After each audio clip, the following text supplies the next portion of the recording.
From ancient empires to stunning landscapes, Spain is a country of rich history and breathtaking beauty. Join us as we explore its fascinating past and 20 must-see destinations.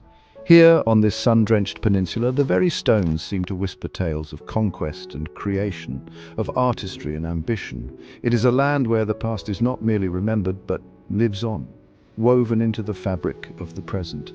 The winds that sweep across its vast plateaus carry echoes of Roman legions, Moorish poets and Christian kings, each leaving an indelible mark upon the soul of this remarkable nation. Our journey will take us through this tapestry of time, from the grand monuments of imperial power to the quiet corners where nature's artistry reigns supreme. We will first delve into the deep currents of history that have shaped this land, a story as dramatic and complex as any in the natural world. We'll witness the rise and fall of civilizations, the clash of cultures that forged a unique identity, and the flourishing of genius that gave the world masterpieces of art and architecture. This historical odyssey is essential, for to understand Spain is to understand the layers of its past, each one contributing to the vibrant, multifaceted character it displays today. It is a chronicle of human endeavor, of survival and innovation against a backdrop of sweeping change, a prelude to the wonders we are about to witness. Then, with this understanding as our guide, we will embark on a grand tour of Spain's most extraordinary locales, from the snow-capped peaks of the Pyrenees to the volcanic shores of the Canary Islands. We will uncover 20 destinations that capture the essence of this country's diverse splendor. We will wander through cities that are living museums, stand in awe of architectural marvels that defy convention, and lose ourselves in landscapes of almost surreal beauty. This is not just a tour of places, but an immersion into the very lifeblood of Spain. Its food, its festivals, its people, and its enduring spirit of passion and resilience. Prepare to be captivated by a world where fairy tale castles cling to rugged cliffs, where cathedrals rise from the foundations of mosques, and where art is not confined to galleries, but spills out onto the streets in a riot of color and form. This is Spain in all its glory, a mosaic of distinct regions, each with its own unique traditions, dialects, and flavors. It is a journey for the senses and the soul, an exploration of a land that has for centuries enchanted travelers, artists, and historians alike. Let us begin our exploration of this kingdom of sun and stone, of history and heart. In Catalonia stands Gaudi's Sagrada Familia, a forest of stone rising for over a century. Its facades depict Christ's story. Inside, columns branch like a forest canopy. Sunlight streams through stained glass windows. The Sagrada Familia inspires growth. Park Güell blurs park and art. A winding bench flows like a serpent. Barcelona unfolds below. Barcelona beats with culture in its streets. La Rambla stretches to the sea. The Gothic Quarter streets transport you back in time. La Boqueria is a cathedral of food. This city lives outdoors. In the heart of Spain's capital lies the Prado Museum. The museum's collection is a journey through the soul of Spain itself. Nearby, the Reina Sofia Museum catapults us into the modern era with Picasso's Guernica. Together, these three institutions form an unparalleled repository of creative expression. The Royal Palace of Madrid is a building of staggering scale and opulence. One of the palace's greatest treasures is the Royal Armoury. Adjacent to the palace lie the tranquil Sabatini and Campo del Moro gardens. The city's soul resides in its plazas. The Plaza Mayor has been the stage for Madrid's public life for centuries. The Puerta del Sol serves as the literal center of Spain. The city is famous for its marcha, or nightlife. Madrid offers tranquil escapes like the magnificent El Retiro Park. This blend of monumental history and world-class art is what defines Madrid. We journey south to Andalusia, where history is carved into the stones. Here lies Seville, known for flamenco and a rich multicultural past. The Royal Alcázar showcases diverse styles, from Moorish forts to Mudéjar artistry. The Patio de las Doncellas features a reflecting pool and intricate arches. Nearby, the Plaza de España, built for the Ibero-American Exposition. A grand half-circle, it embraces Spain's heritage. Tiled alcoves represent each province, creating an outdoor art gallery. The Plaza de España celebrates Spain's history and regions in a sun-drenched embrace. We journeyed to Granada, at the foot of the Sierra Nevada mountains. Here, the Nasrid dynasty made its final stand. The Alhambra, a palace and fortress, overlooks the city. It's a complex of palaces, fortifications, and gardens. Inside, stark walls give way to unbelievable delicacy. The Court of the Myrtle's serene pool reflects the sky. The Court of the Lions features a fountain with 12 unique stone lions. Beyond lies the Generalife, the summer palace with stunning gardens. The Patio de la Sequia is a sensory delight. As the sun sets, the Alhambra and Generalife stand as a timeless work of art. Perched on a granite hill and embraced on three sides by a dramatic bend in the Tagus River, we find the city of Toledo. This is not just another ancient city, it is a living museum, a place where the threads of three great Abrahamic faiths, Christianity, Judaism and Islam, are woven together into a single, extraordinary tapestry. For centuries during the Middle Ages, this city was a beacon of coexistence and intellectual exchange, a place where scholars from different backgrounds worked side by side, translating the great works of science, philosophy and medicine from Arabic into Latin, reintroducing forgotten classical knowledge to the rest of Europe. The city's very layout speaks to this unique history. It is a tangled labyrinth of steep, narrow streets, a maze of cobblestone alleys that twist and turn, opening unexpectedly onto small sunlit plazas. This organic, almost chaotic plan is a direct legacy of its medieval past, a design that predates the rigid grid systems of later urban planning. To wander through Toledo is to embark on a journey of discovery, where every corner turned reveals a new vista, a hidden courtyard, or a building that bears the architectural signature of one of the three cultures that shaped its identity. This remarkable period of convivencia, or coexistence, has left an indelible mark on the city. You can see it in the architecture. A synagogue built by Moorish artisans in the Mudejar style, a mosque that was later converted into a church, or a Christian monastery that incorporates Islamic decorative motifs. This blending was not just a matter of style, it was a reflection of a society where cultural boundaries were, for a time, more fluid than in almost any other part of medieval Europe. Toledo was a crucible of cultures, and the city itself is the precious metal that was forged within it. Today, Toledo stands as a powerful symbol. It is a testament to a time when collaboration and mutual respect were possible between different faiths, an era that produced a remarkable flowering of art, science and culture. The entire city has been declared a UNESCO World Heritage Site, a recognition of its outstanding universal value. It is a place that tells a complex story, not just of conflict and conquest, but also of the profound and beautiful things that can be created when different worlds meet and mingle, a lesson etched in stone for all to see. Within the ancient walls of Toledo, specific buildings stand as powerful witnesses to its multicultural heritage. In the heart of the old Jewish quarter, the Juderia, we find the synagogue of Santa Maria la Blanca. Originally the Ibn Shushan synagogue, it was built in the late 12th century. What makes it so extraordinary is that while it was built as a Jewish house of worship, its architectural style is almost purely Moorish. It was constructed by Islamic craftsmen who created a forest of octagonal columns supporting a series of beautiful horseshoe arches, a hallmark of Almohad architecture. The interior is a vision in white, creating a sense of light and spaciousness. The stark white of the pillars and arches contrasts beautifully with the dark terracotta floor. The capitals of the columns are decorated with intricate abstract stucco work, featuring pine cone and volute designs that are distinctly Islamic in character. It is a building that speaks volumes about the cultural cross-pollination of the era. Here, a Jewish community commissioned a building for its most sacred purpose and entrusted its creation to Muslim artisans, resulting in a space that is a sublime fusion of two distinct artistic traditions. Not far away stands another testament to this blended world, the Mosque of Cristo de la Luz. This is the best preserved of the 10 mosques that once stood in Toledo.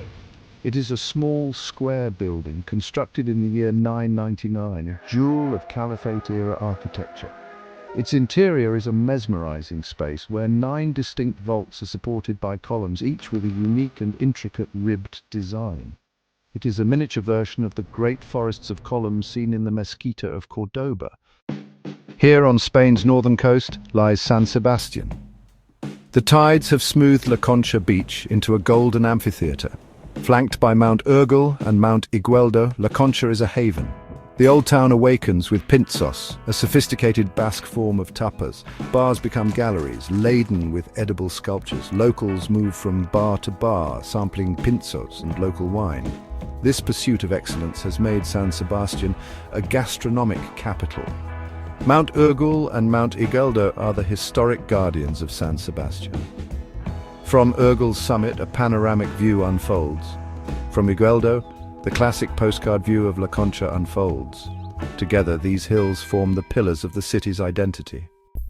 We travel now to the Balearic Islands, to the largest of the archipelago, Mallorca. While known to many for its sun-drenched resorts, the true heart of this island lies in its formidable backbone, the Serra de Tramuntana.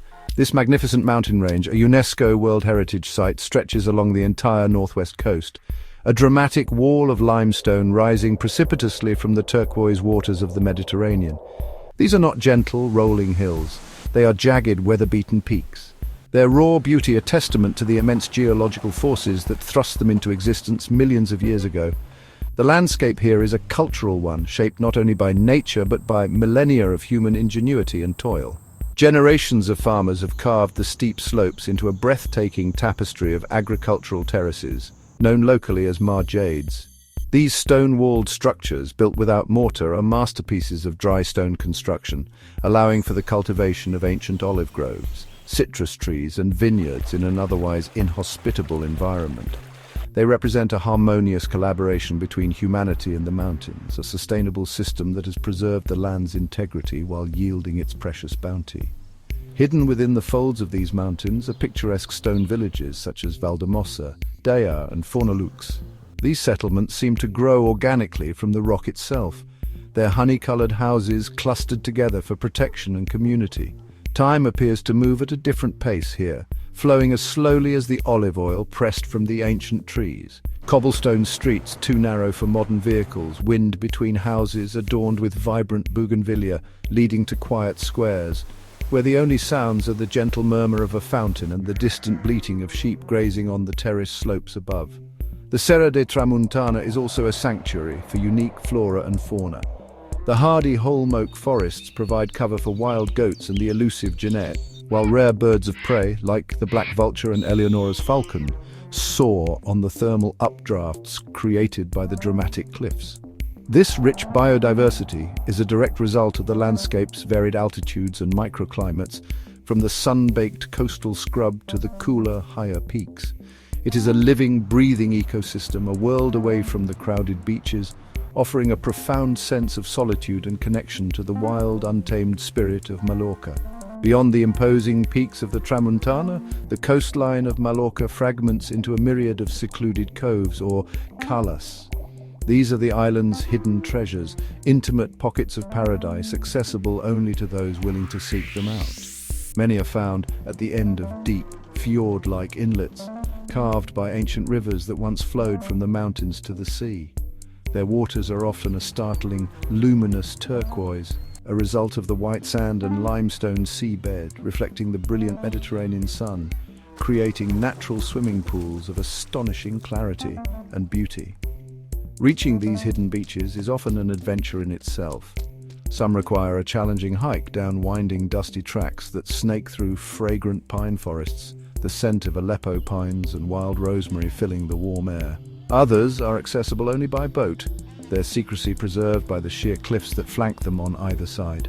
This relative inaccessibility is their greatest protection, ensuring they remain pristine and unspoiled, sanctuaries of tranquility where one can escape the clamor of the modern world and listen only to the gentle rhythm of the waves washing over smooth, sun-warmed pebbles. One such jewel is Cala Daya, a small, pebbly cove nestled beneath the famous artist's village.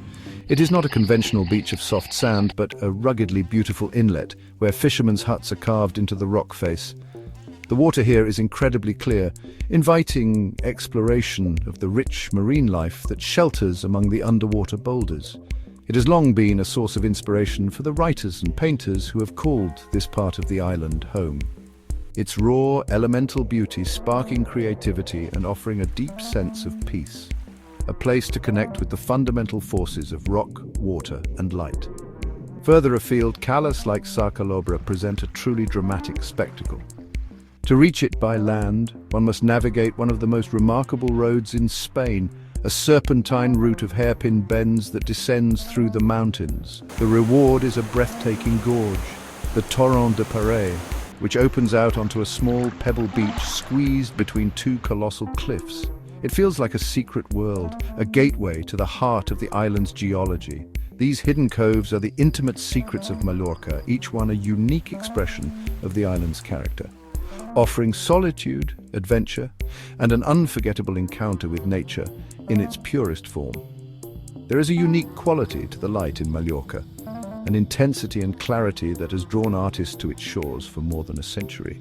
It is a light that seems to make colors more vibrant, shadows more defined, and the sea a thousand shades of blue and green. The Spanish painter Joan Miró, who spent much of his life here, spoke of how the island's light transformed his perception of the world.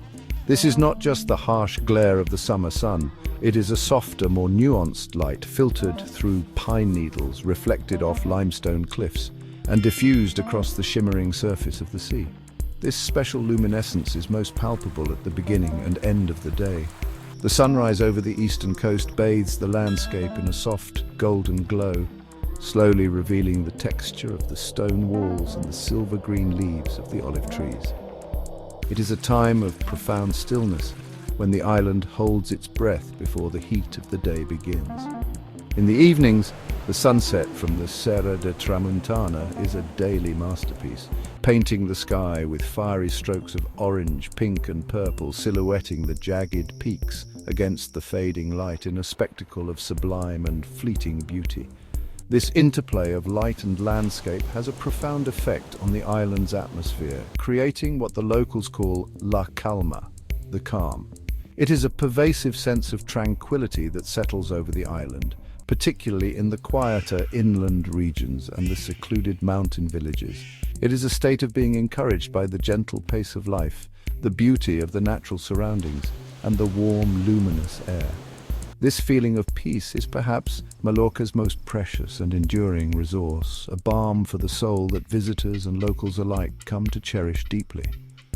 From the rugged grandeur of the Tramuntana Mountains to the intimate beauty of the hidden Calas, Mallorca reveals itself as an island of extraordinary contrasts.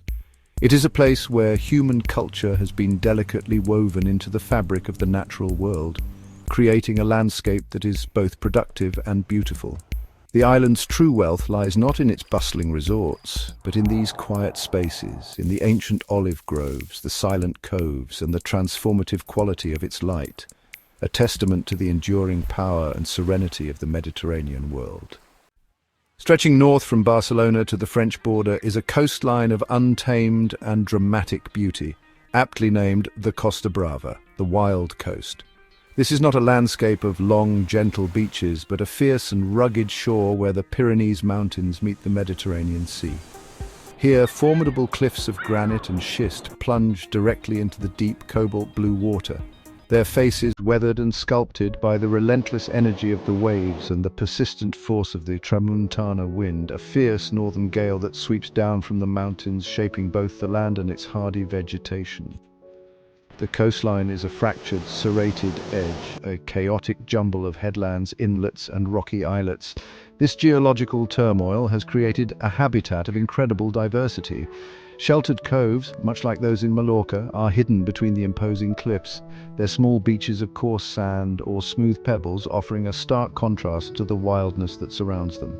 These pockets of serenity are oases in a landscape defined by raw power, their turquoise waters providing a calm refuge for swimmers and a rich feeding ground for marine life that thrives in the rocky crevices below. The flora of the Costa Brava is a testament to survival. Hardy Aleppo pines cling tenaciously to the cliff faces, their trunks and branches contorted into sculptural forms by the constant pressure of the wind. They seem to defy gravity, their roots finding purchase in the tiniest fissures of the rock. Beneath them, a fragrant scrubland of rosemary, thyme, and rock rose perfumes the air, its resilient nature perfectly adapted to the thin soil and the dry, sun-drenched summers. This vegetation paints the cliffs in shades of deep green and silver, a living skin over the ancient stone skeleton of the coast. Exploring this coastline is an exercise in discovery. The Camí de Ronda, a historic coastal path originally used by civil guards to patrol for smugglers, now provides a spectacular trail for hikers. It winds its way along the cliff edges, dipping down into secluded coves and climbing up to viewpoints that offer breathtaking panoramas of this endlessly varied and captivating shore. To walk this path is to experience the true character of the Costa Brava, to feel the wind, to hear the crash of waves against rock, and to witness the enduring struggle and sublime beauty of land meeting sea. Nestled in a sheltered bay near the windswept peninsula of Cap de Creux, the easternmost point of mainland Spain, lies the village of Cadax.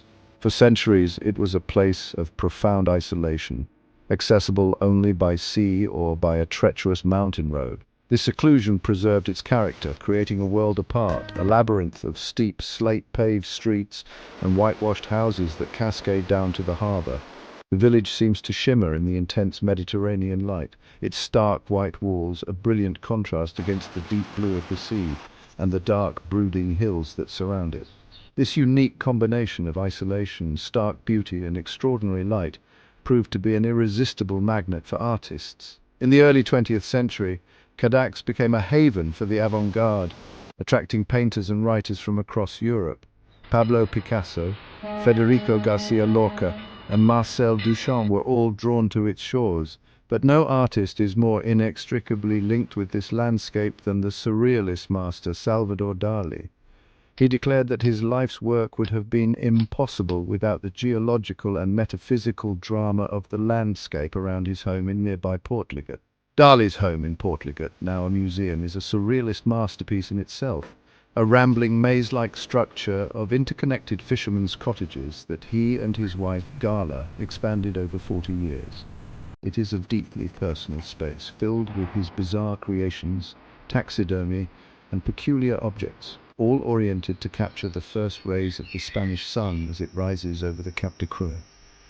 The landscape outside his window, with its strange rock formations and crystalline light, appears again and again in his most famous paintings, the physical world seamlessly merging with the fantastical landscapes of his subconscious mind. The artistic legacy of Dali and his contemporaries continues to permeate the very atmosphere of Cadax. The village is home to numerous small art galleries, their windows displaying works that continue to draw inspiration from the surrounding land and sea. There is a palpable creative energy here, a sense that the strange, beautiful, and sometimes unsettling nature of the Costa Brava encourages a different way of seeing the world. In the Atlantic lies the Canary Islands. Rising from Tenerife is Mount Teide, a monument to the planet's power. Its story is written in cooled lava. Walking here is like treading upon another world. Even in this desolate environment, life finds a foothold. To ascend Teide is to journey through multiple climates. Here, the meeting of fire and water has created beaches of black sand. This is basalt, the very blood of the volcano. The land itself is alive, its story told in every grain of sand. Tenerife's volcanic topography creates a diversity of microclimates. This diversity extends beneath the waves, shaping the very ocean around it. Tenerife is far more than a simple holiday destination, it is a world in miniature. In Castile and León, on the river Tormes, stands Salamanca la Dorada, the Golden City. Its heart is the Plaza Mayor, considered Spain's most beautiful square. Salamanca's identity is its university, founded in 1218, a preeminent center of learning. Salamanca has two cathedrals fused together. Salamanca stands as a preserved jewel of European culture. There are few buildings on earth that possess the power to silence, to humble, and to utterly mesmerize in the way that the Mezquita of Cordoba does.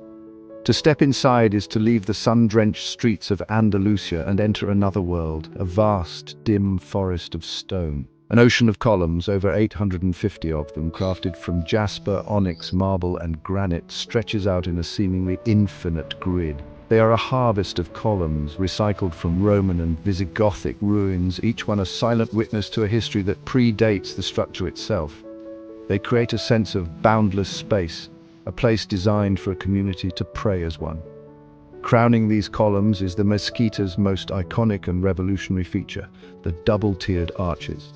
A lower horseshoe-shaped arch provides stability and a distinctly Islamic aesthetic, while a higher, semicircular arch allows the ceiling to be raised to a lofty height. creating a sense of lightness and airiness despite the density of the columns. The alternating bands of red brick and white stone, the voussoirs, create a mesmerizing optical rhythm, a visual pattern that draws the eye deeper and deeper into the prayer hall. This architectural innovation was a stroke of genius, solving a practical problem while creating an effect of breathtaking, transcendent beauty. This was the heart of the capital of Al-Andalus, the Islamic emirate and later caliphate that ruled much of Iberia for centuries. At its zenith, Cordoba was one of the largest and most advanced cities in the world, a beacon of learning, science, and multicultural tolerance. The Great Mosque was its soul, a building expanded by successive rulers, each addition reflecting the growing power and confidence of the caliphate. The mihrab, or prayer niche, added in the 10th century, is the culmination of this artistic journey. Its exquisite Byzantine mosaics, a gift from the emperor in Constantinople, glitter in the dim light, a dazzling testament to the wealth and global connections of the Cordoban court. The story of this building, however, does not end there. Following the Christian reconquest of the city in 1236, the mosque was consecrated as a cathedral. This transformation is what makes the building so utterly unique. It was not demolished, but repurposed, its identity altered, but its essential form preserved. This act of architectural appropriation created a hybrid space, a place where two faiths and two worlds collide and coexist. It is a building that tells a complex, sometimes painful, but ultimately fascinating story of Spain's layered history. A story written in arches of stone and faith. The most dramatic and controversial chapter in the Mezquita's history was written in the 16th century. It was then that the cathedral authorities, with the permission of Emperor Charles V, undertook a monumental intervention. They tore out the very heart of the sprawling prayer hall, removing dozens of columns to insert a full-scale late Gothic and Renaissance cathedral nave and transept right into the middle of the existing structure. This act forever changed the character of the building, creating a jarring but fascinating juxtaposition of styles and belief systems. The cathedral choir and main chapel rise up like a stone galleon floating in a sea of Moorish arches.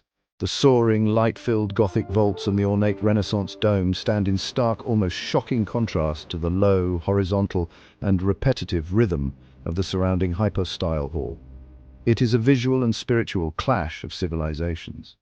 One moment you are lost in the dim, contemplative infinity of the Islamic prayer space. The next you are standing in a bright, soaring Christian sanctuary, its scale designed to lift the eyes and the spirit heavenward in a completely different manner. The insertion was not without its critics, even at the time. Legend has it that upon seeing the finished work, Emperor Charles V himself expressed regret, famously remarking, "You have built what you or others might have built anywhere, but you have destroyed something that was unique in the world." His words capture the profound paradox of the Mezquita Cathedral. The cathedral, here in the heart of Castile and Leon, stands a monument not born of nature, but of human ambition on a scale that rivals it.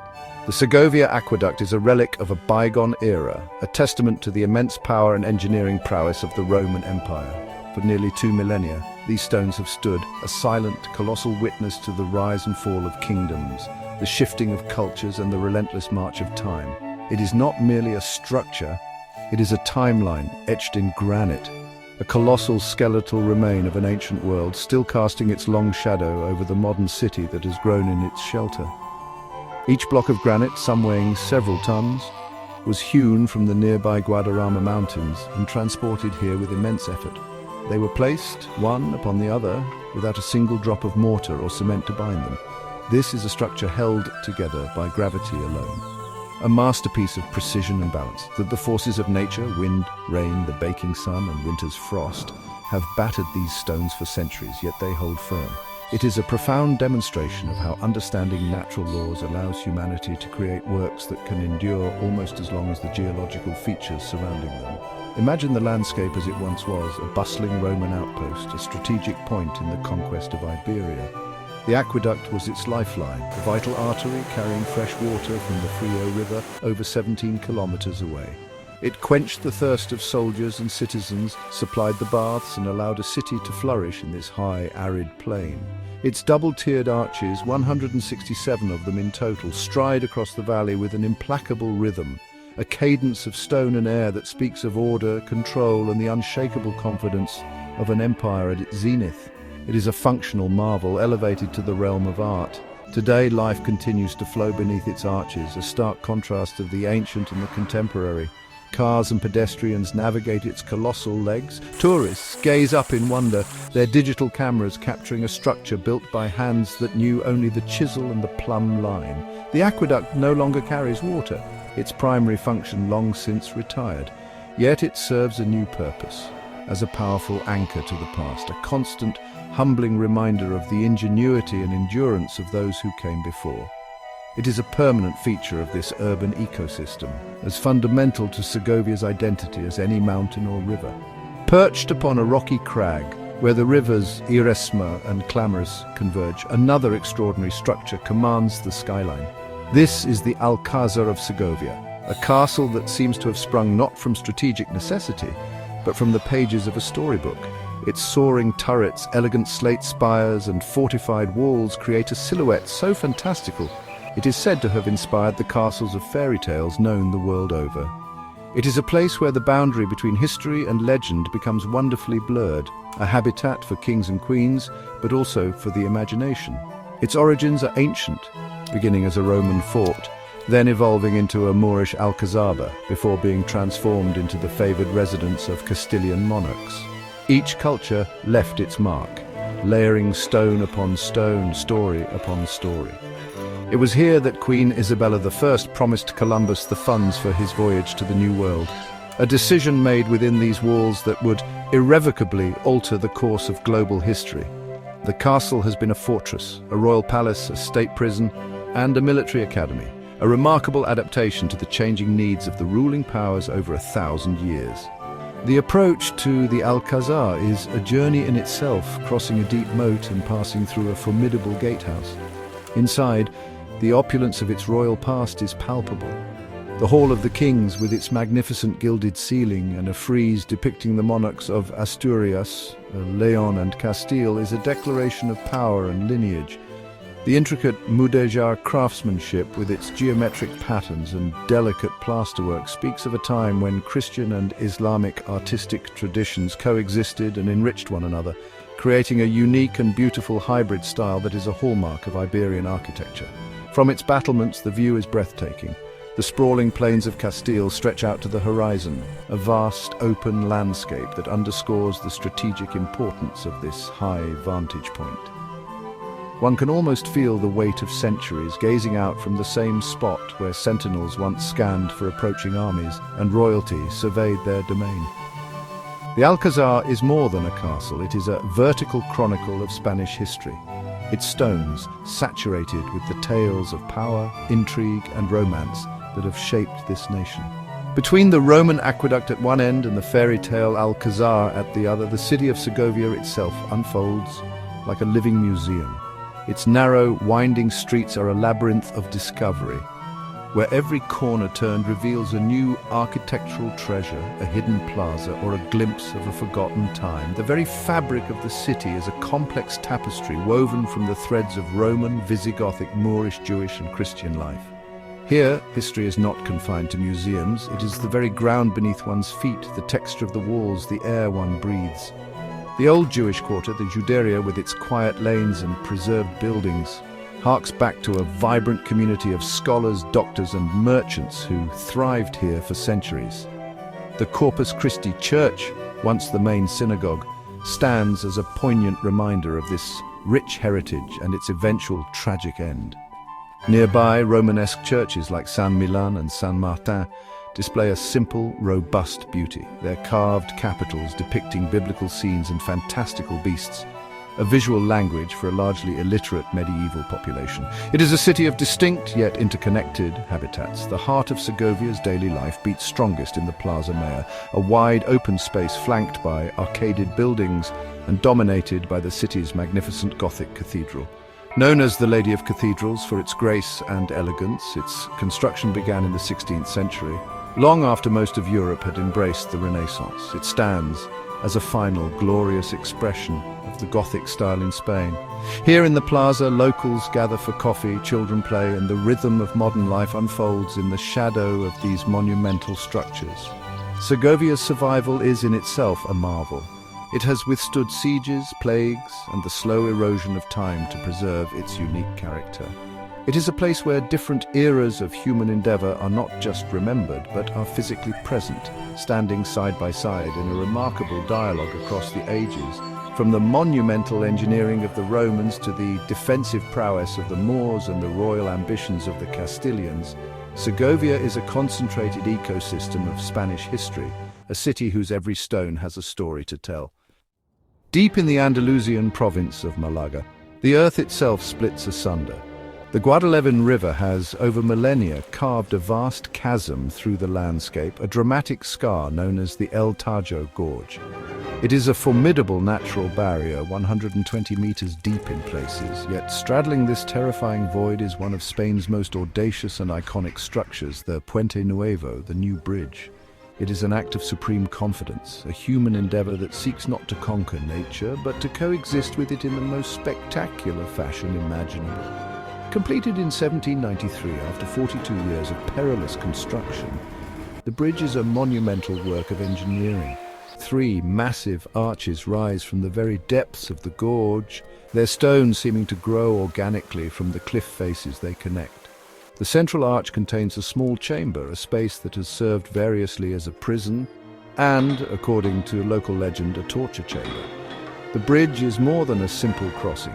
It is a multi-layered structure, a building in its own right, suspended over an abyss. Its sheer verticality is dizzying, awe-inspiring, and utterly unforgettable. The Puente Nuevo connects the old Moorish town, La Ciudad, with the newer post-reconquest district, El Mercadillo. It is therefore a bridge not only in the physical sense, but also in a historical and cultural one. To cross it is to walk from one chapter of Ronda's history to another, from the labyrinthine alleys of the medieval Islamic settlement to the more orderly grid of the 18th century town.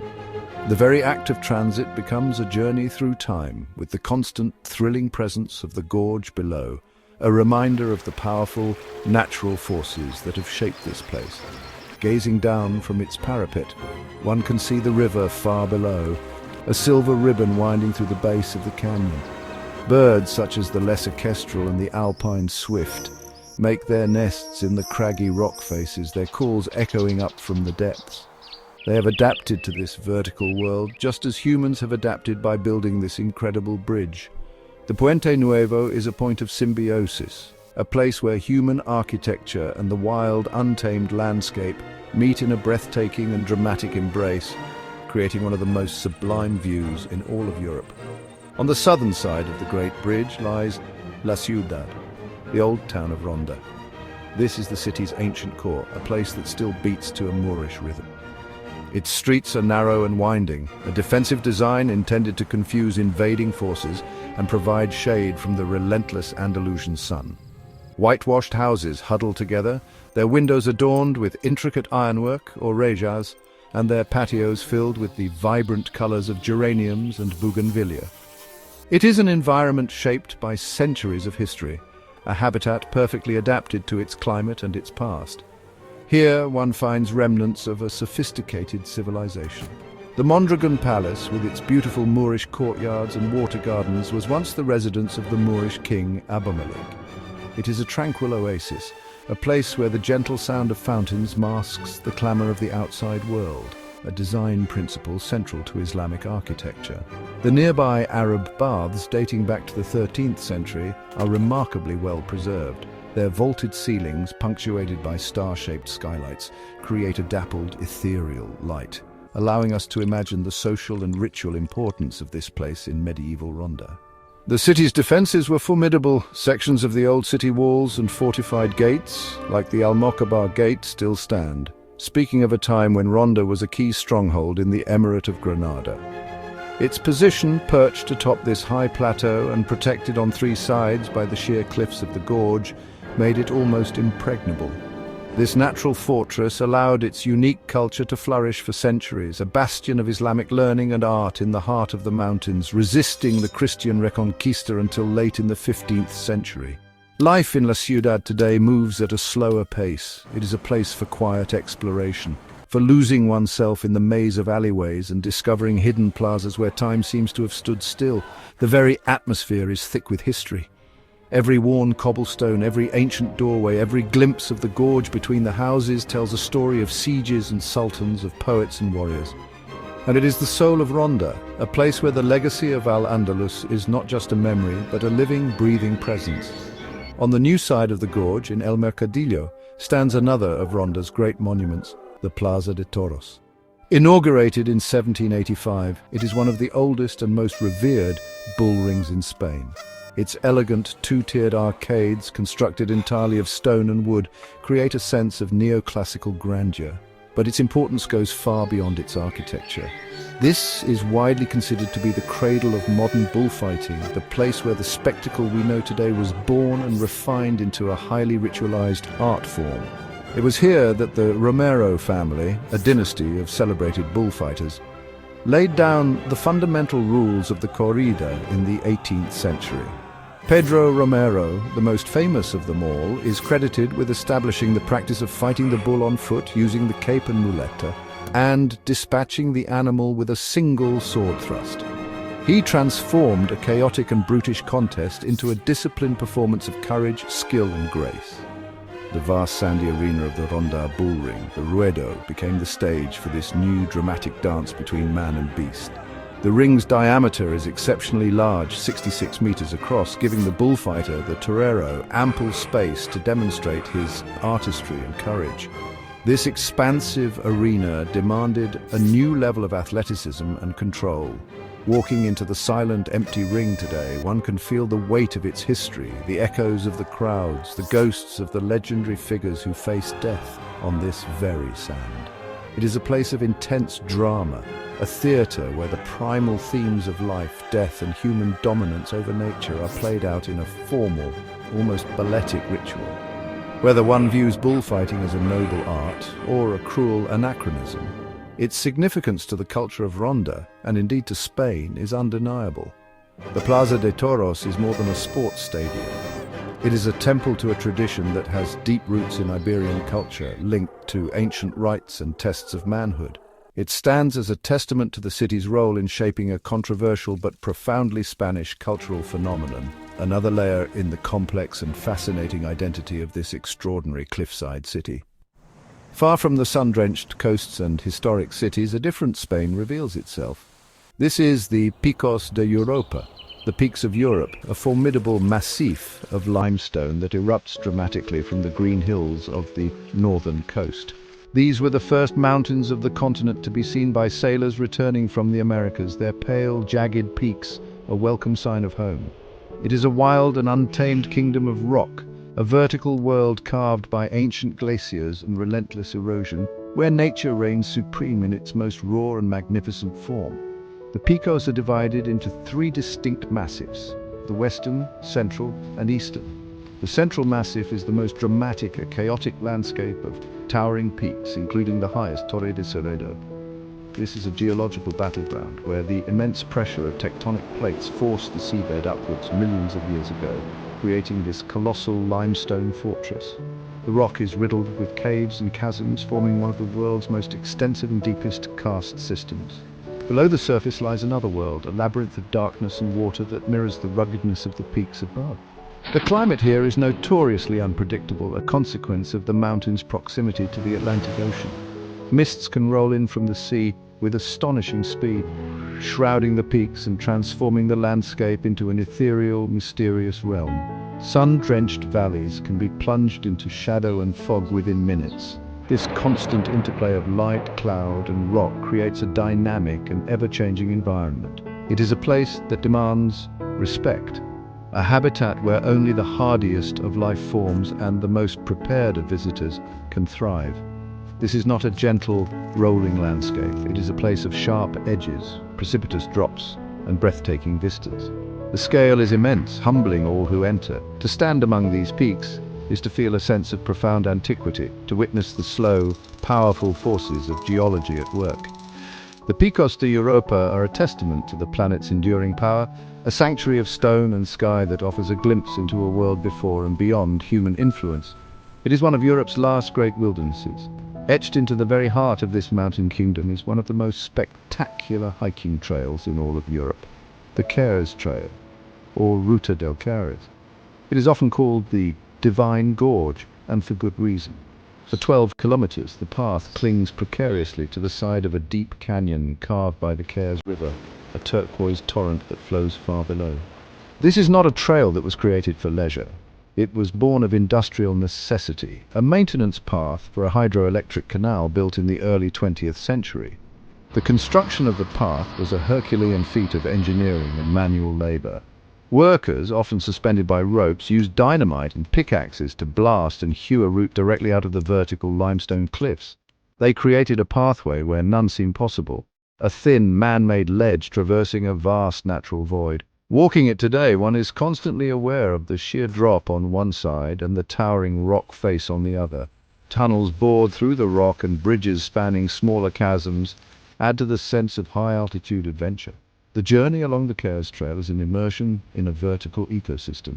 Wild goats or rebecos can often be seen navigating the impossible slopes with an agility that defies gravity.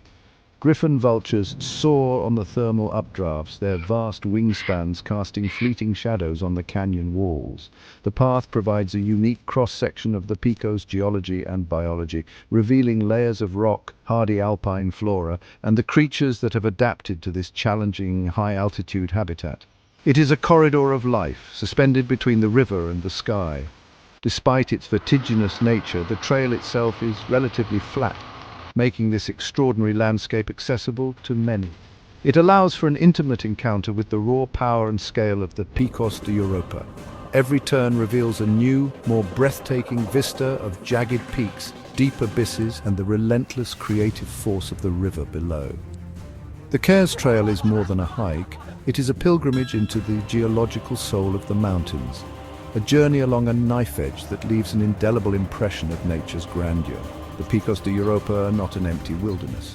For centuries, humans have carved out a life here, adapting to the harsh conditions and creating a unique and resilient mountain culture. Small, isolated villages, built from local stone and timber, are tucked into the sheltered valleys.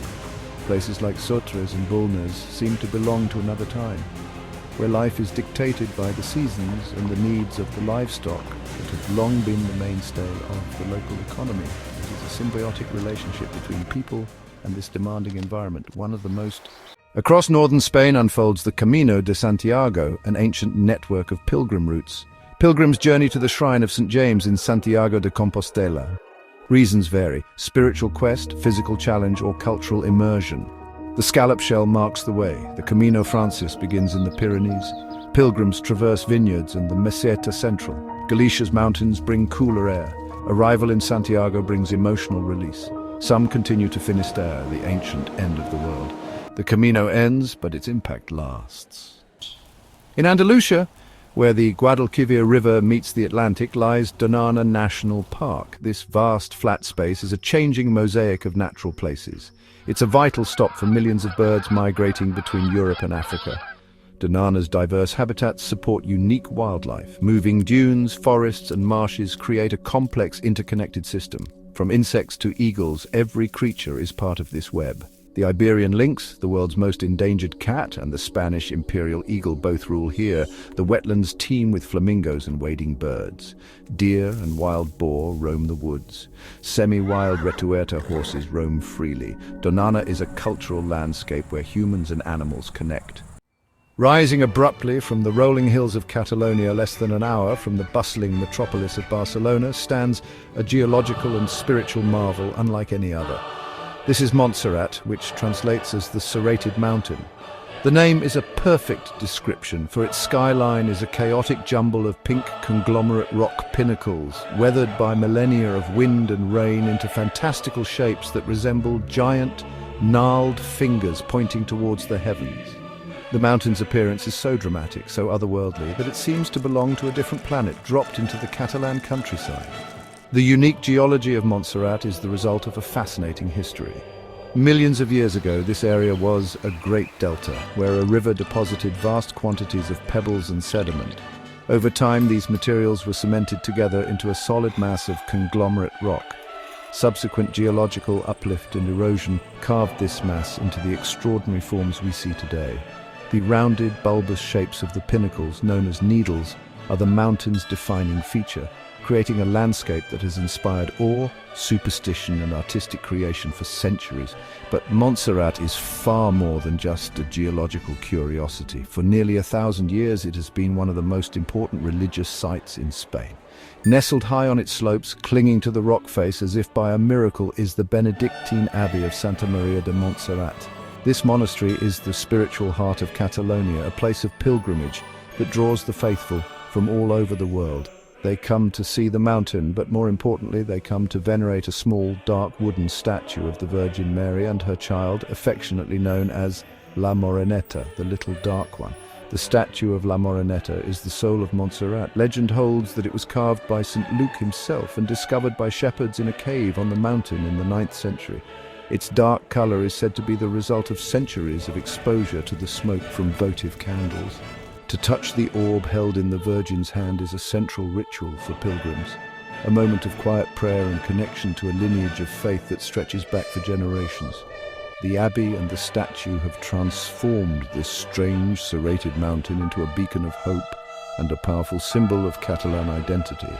Within the hallowed walls of the basilica at Montserrat, a sound can be heard that is said to be the very voice of the mountain itself. This is the sound of the Escolania de Montserrat, one of the oldest and most prestigious boys' choirs in Europe. With a history that can be traced back to the 14th century, this choir school has been producing music of sublime beauty for over 700 years. The choir is composed of around 50 boys, aged between 9 and 14, who live, study and sing at the monastery. Their performances are an integral part of the daily religious services in the pilgrim experience. To hear the Escolania sing in the Grand Basilica is an unforgettable experience. Their clear, pure voices soar into the high, vaulted ceilings, filling the sacred space with ethereal harmonies. They perform daily, typically singing the Salve Regina and the Virolai, a hymn dedicated to the Virgin of Montserrat that has become a beloved anthem for the Catalan people. The music, combined with the awe-inspiring setting and the deep spiritual resonance of the location, creates a moment of profound peace and beauty that can move visitors to tears, regardless of their faith. The life of a choir boy at Montserrat is one of discipline, dedication, and unique opportunity. In addition to a rigorous general education, they receive world-class musical training. Here in Castilla-La Mancha, the earth has sculpted a fortress, 2 rivers carved through the limestone, leaving a dramatic promontory. This is Cuenca, a city born from the landscape. To approach Cuenca is to witness a city that seems to defy gravity itself. And here we find the Casas Colgadas, the hanging houses. They are a breathtaking act of defiance against the void. Connecting the old town to the modern city is the Bridge of St. Paul. It provides an unforgettable experience. As dusk settles, Cuenca undergoes a magical transformation, a timeless monument to human resilience and architectural audacity. Here in the arid mountains of Aragon lies Albarracín, a fortress village forged by centuries of conflict. Its name whispers of its Moorish past. Celebrated as one of Spain's most beautiful villages, the landscape dictated its form. The walls declare sovereignty, a people's will to endure. Descending into the village is entering another world, a maze of narrow streets. The houses, with their rosy plaster, give the village its warm glow. Every corner reveals a new vista. Towering above is the Cathedral of San Salvador, representing a cultural shift. Albarracín serves as a sanctuary for the past, a living repository of culture and the enduring human spirit. In the far-off El Bierzo area of León, we find a place so strange, so out of this world. It looks like it was shaped by powers not from Earth. But the people who made this amazing view weren't gods or big natural events. They were just men. This is Las Médulas, what's left of the Roman Empire's biggest gold mining project. For over 200 years, Roman engineers and countless workers dug up whole mountains because they really wanted gold. What's left isn't old stone buildings, but the land itself is ruined, a huge open wound that over thousands of years has healed into something strangely beautiful. It's really hard to understand how big this operation was. This wasn't mining like we usually think of it, with deep holes and tunnels underground. The Romans used a super strong method called Ruina Montium, which means wrecking mountains. They were amazing at building water systems and were very brave. They built a network of water channels, some going for over 100 kilometers, to bring huge amounts of water from the far-off Sierra de la Cabrera mountains. This water, which was key to their work, was collected in giant tanks built high up on the mountainside, slowly gathering power. The process itself was a planned, huge destruction. First, they carefully dug a complicated network of tunnels deep into the mountain. These weren't for getting out gold, but for making the mountain weak from the inside. Once these tunnels were done, they opened the water gates of the tanks above. Water would rush through the tunnels, squeezing the air inside. The pressure would get incredibly high until the mountain quite literally blew up from the inside. The sound must have been like the end of the world, a man-made earthquake that could be heard for miles around. The flood of water, mud and rocks that came out would then be sent into a series of washing areas and settling ponds. Here, the heavier gold bits would sink and be collected, just a few tiny pieces of gold found among the mess of a broken mountain. It's thought that over 5 million Roman pounds, or about 1.6 million kilograms, of gold were taken from this place. But the real cost was the land itself, which was changed forever. The marks we see today are a huge reminder of how much the Roman Empire wanted, how smart they were, and how much raw power they had when they were at their strongest. After the Romans used up all the gold and left the site in the 3rd century AD, something amazing started to happen. Nature, which is patient and never gives up, began to heal the damage done to it. The sharp, rough edges of the clay peaks started to get smoother. Wind and rain shaped the piles of dirt into new, softer forms. Seeds, carried by the wind or dropped by birds, found a place to grow in the rich soil. What was once a scene of industrial destruction, slowly, without anyone noticing, began to change into a special and lively new natural area. A landscape reborn from its own destruction. The most important plants to grow in this new area were the chestnut trees. It's believed the Romans themselves brought the sweet chestnut to this area, growing it for food. It's a bit funny how nature works, but the very trees they planted to feed their workers would eventually help the land get better. Today, huge old chestnut forests cover the valleys and slopes between the red peaks. Their deep green leaves make a stunning, bright contrast to the fiery orange of the clay spires, creating the main colors of Las Médulas. This regrown forest now provides a very important home for many different animals. Wild pigs roam the forest floor, digging for roots and fallen chestnuts. The shy roe deer moves quietly through the thick bushes, its spotted fur helping it hide perfectly. In the sky above, birds of prey, like the short-toed snake eagle and the common buzzard, fly high on the warm air currents made by the special shape of the land, their sharp eyes looking down for food. The streams and ponds left over from the Roman washing channels now have lots of amphibians and insects, showing that the water is getting healthy again. What we are seeing here is a strong lesson in how nature can bounce back. Las Médulas is a mixed landscape, a place where human history and natural processes are so deeply connected that they can't be separated. It's not completely natural or completely man-made, but something else entirely. A proof of nature's ability to change, to grow, and to create beauty in different kinds of life, even in the most unlikely places. The abandoned mine has become an accidental safe place, a living reminder of life's lasting power to take back and reshape the world. To truly appreciate the huge effort and the changes that happened at Las Médulas, you have to walk through it. A network of paths lets visitors explore this strange world from every angle. From the Mirador de Orellon, a great viewing spot, you can look out over the whole area, seeing the sharp peaks rise like the towers of a lost city. It's from here that you really understand how incredibly big the Roman operation was. The landscape is spread out like a map of how it was violently made, a geography written by the power of water. For a closer look, you can go right into the middle of what used to be a mountain. Tunnels, like the Galleria de Orellon, which were once part of the Roman water system, let visitors walk deep inside one of the peaks that are still standing. Here in the cool, dark underground, you can touch the very rock that was once part of a solid mountain and imagine the huge forces that tore it apart.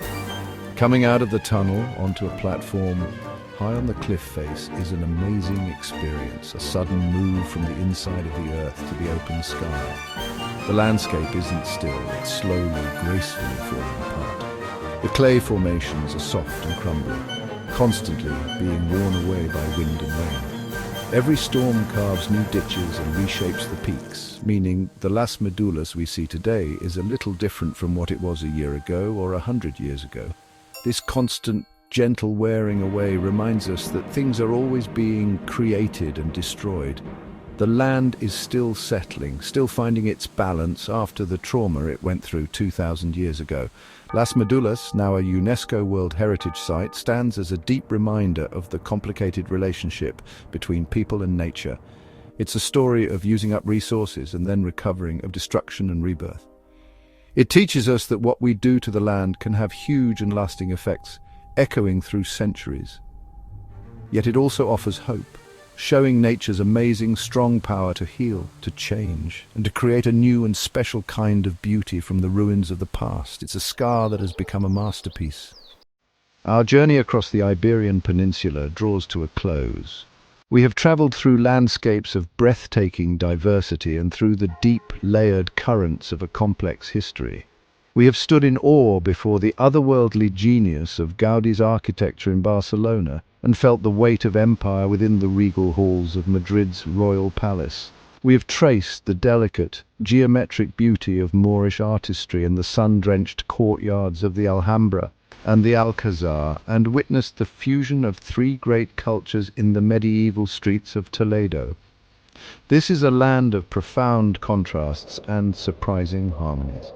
We have felt the spray of the Atlantic on the dramatic cliffs of the Costa Brava and tasted the culinary artistry of San Sebastian. We have climbed the volcanic peak of Teide in the Canary Islands and wandered through the golden stone courtyards of Salamanca's ancient university, a beacon of learning for nearly a millennium. From the surreal man-made mountains of Las Médulas to the precarious hanging houses of Cuenca, each location has revealed another facet of Spain's multifaceted character, another chapter in its epic story, a tale of conquest, faith, art, and innovation. The spirit of this land is found not only in its grand monuments, but in its wild, untamed spaces. We have followed the ancient footsteps of pilgrims on the Camino de Santiago, a spiritual journey through rolling hills and rustic villages. We have explored the rugged, soaring peaks of the Picos de Europa and observed the rich tapestry of life in the wetlands of Doñana National Park. This is a country where civilization and wilderness exist in a delicate, beautiful balance, each shaping and defining the other in a timeless dance of coexistence. From Roman ruins that speak of ancient power to Moorish palaces that whisper of sublime artistry, from snowy mountains that challenge the sky to sun-soaked coasts that welcome the sea. Spain's diversity is perhaps its greatest treasure. It is a mosaic of cultures, landscapes, and histories. A destination that offers not just one journey, but countless adventures waiting to be discovered. The story is vast, and we've only turned a few of its pages. The enduring question is not what to see, but where to begin. Which of these remarkable spots would you visit first? We invite you to share your thoughts in the comments below.